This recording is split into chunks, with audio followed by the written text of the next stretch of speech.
Alright, this furnace is off, so the blower's off. The exhaust fan is on low. Let's turn the volume down here a little bit on the TV. And everything I'm worried about overspray is covered. I decided to go with the cobalt. Now why I decided to go with that is the titanium is a color that I may use on a gun. This one I don't really foresee myself using it on a gun. So this is just a tripod. So I think this is going to be the way to go. So let's just see how it starts to work. Make sure I don't have to clean this nozzle anymore.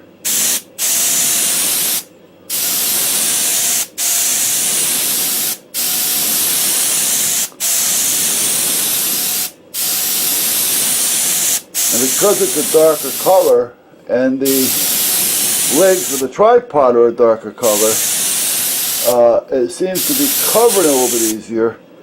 And I may not notice if I have any mistakes or so-called holidays. Now, it looks pretty darn good in my book. So let's just come over here now and get that other one.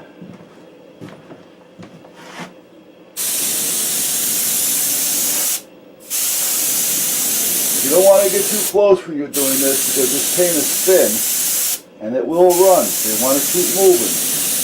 You can always go back once it gets a little tacky. You're better off doing this light coats instead of heavy coat. If you do heavy coat, like I say, you're going to have problems with it because it's going to end up running on you. Running. I got one more here. Where the hell is it? Oh, it's down there. You're not going to see that one.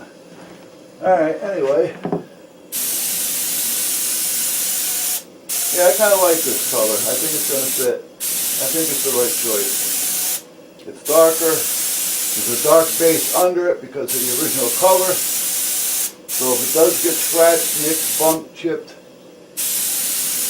or whatever, it's not going to show it as much. So I think that's a good choice. So, now, I think those are all set. Now, I have to get up here and get those pieces. What pieces? That piece! Do I have enough in there? Yeah, I do. Let me get my foot off of the...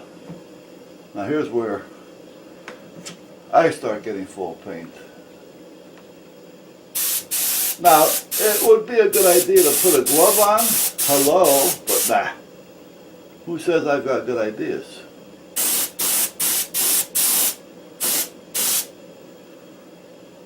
Now, I don't have to worry about the inner of this too much because the inner part is going to be filled with the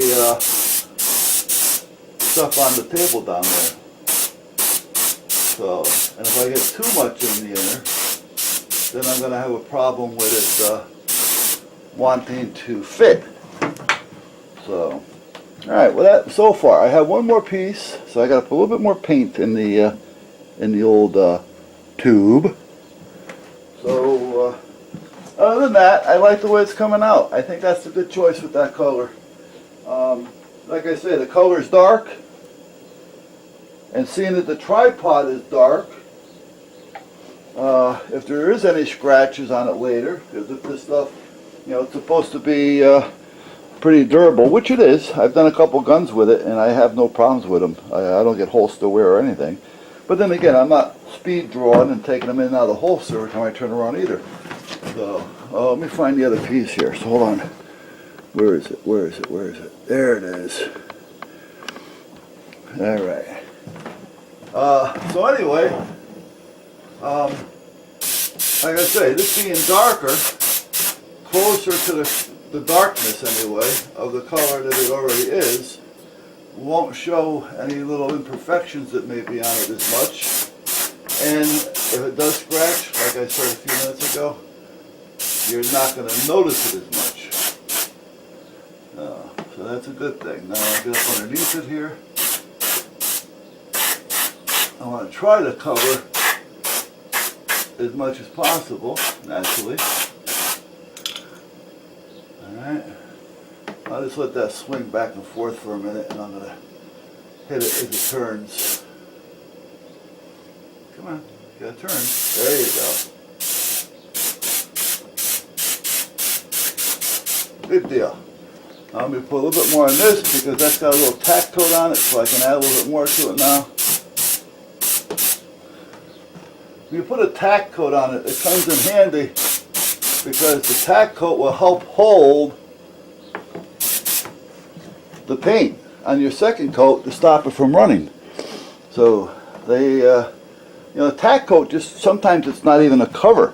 It's just there, you know, and it's just enough to say that you have something on there so that the other paint will stick to it without running. And that's why they call it a tack coat. What I'm doing now is, I'm sorry guys, let me back it up here.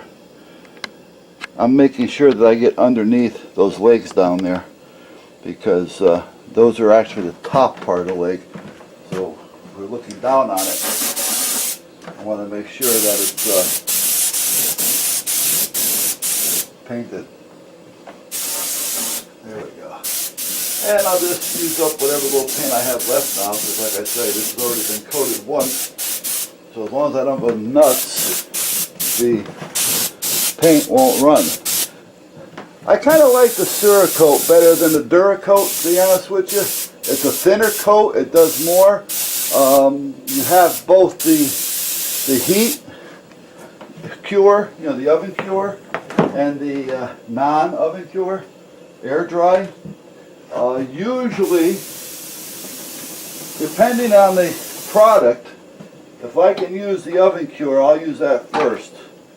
I just think, you know, I'm mixing an epoxy with it, so I feel that I'm getting a little bit better protection as far as durability. So anyway, those are all done. So, as I was saying though, I like the heat transfer, the heat cure. You mix the epoxy with it, you put it in the oven for like 300 degrees for, I don't know, 20 minutes. I forgot, to be honest with you. I got the chart over there. And then you're basically, that's it.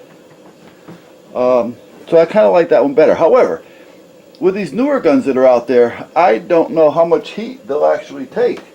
So you don't want to start putting a frame in the oven and have it melt on you. So that's one of those things to where if you're going to do that, you want to check with the manufacturer first to find out what they heat the limitations on heat. How hot can you get it? Let's put it that way. Before it's going to start melting on you, and for how long. You know, and if you let it know that you're going to be Duracoating, you'll know. I'll turn this off and come back on.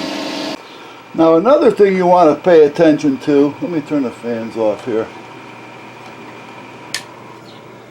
People don't always think of this, but if you're spraying with a paint that has some type of a flammable base, you know, you're mixing it with a flammable product, you know, like a paint thinner or something like this, you want to pay attention. Now if you're spraying with something and it says it's flammable, you have to worry about certain things.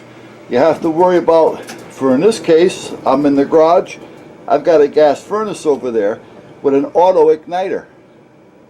That sparking, if there was fumes within this garage from me painting with something that was going to be flammable, that sparking would blow this place up. The same with a light switch. The same with a fluorescent light. When they spray cars and things, their spray booths are all done up with special materials.